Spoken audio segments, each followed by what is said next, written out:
wake up and we thank God for being alive. We have our soul. We have another day of opportunity. One of the things that we praise, what Hashem praises us for, and what we need to strive and aspire to become, is someone who is Dover Emes Dovava, someone who speaks the truth in their heart. In psychological terms, we call this someone who's congruent. Toho Kabro. The outside is like the inside is like the outside. Sweet, slick, and a real funky accent.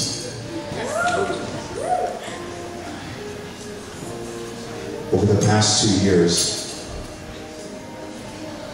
I've been blessed to have conversations with him outside of the NCSY circles. I don't have too many conversations with advisors that don't have to do with NCSY. But every time this individual calls, he has questions about how he can become and aspire to become a better Jew. And I'm moved. And he struggles because when we do see each other, we have so little time together because we're both on call 24 hours a day. And yet he still finds time to pull me aside just to run an idea by me as if I have the answer. I'm inspired by the question. We're all inspired by a spiritual journey.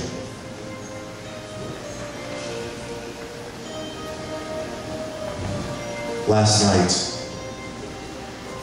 at the Stump the Rabbi session, I was concerned what he was going to say. I'm talking about the question of relationships. But for someone to stand up and admit that they were not perfect, and they still are not perfect, and they made a decision, probably the most unpopular social decision a person can make, and they've been holding on to it for 5 years. That stumped the rabbi. Both Rabbi Graham and I were moved to stand up and say, this is where I am, and I still have where to go. And my decisions may not have been popular, but they were true and good. We all know the story of the 3 angels that came to visit Abraham, Avram Avinu, on the 3rd day of his circumcision. Rashi brings down the name of the Midrash that the 3 angels that came were Raphael, Michael, and Gabriel. Raphael came to wish Avram Avinu, or to wish Shlema that he should be well, he should heal from his circumcision. Gabriel came to tell Avram that stone, the city of stone, is going to be destroyed for its immorality. And Michael came to share good news that his wife Sarah is going to have a baby in a year's time.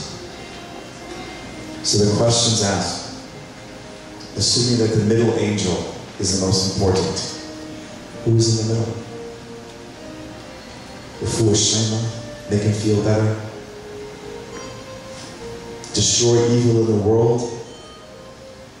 Or just Besoros Tovos, to share good tidings? Michael was in the middle. Michael was in the middle.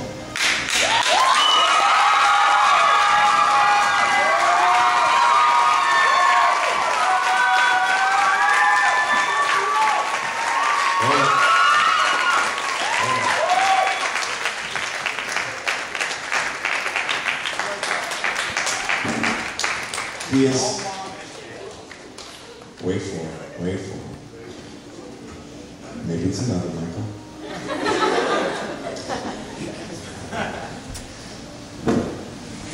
He's going back home next year for a very noble reason. To reconnect with his family. From early high school years, he went to yeshiva in Baltimore. Before he embarks on the next stage of his life of becoming a husband and building a family, I think HaKadosh Baruch Hu, I think God wants him to reconnect with his family, who he feels so close to. I'm not sure how long he needs to be there for. I've got bets he'll be back sooner than he says he's going to be back. We also made a deal after one particular shack. And let me just share a certain fact with you regarding 15-passenger vans that you rent. Don't jump on that. When people stand on 15-passenger vans and dent them, you can't just tell the guy in the rent-a-car company, what's the big deal?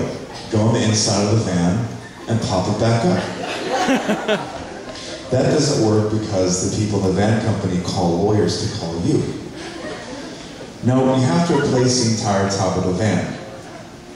Now, it's hard for me to support local rent-a-car companies on charitable funds, and he felt really bad, and I want him to continue feeling bad. And I hope that one day you become a billionaire and you give NCSY 10% of all your earnings. So we have to stay connected for that very reason. You've been such a Kiddush Hashem, and we're blessed to have you.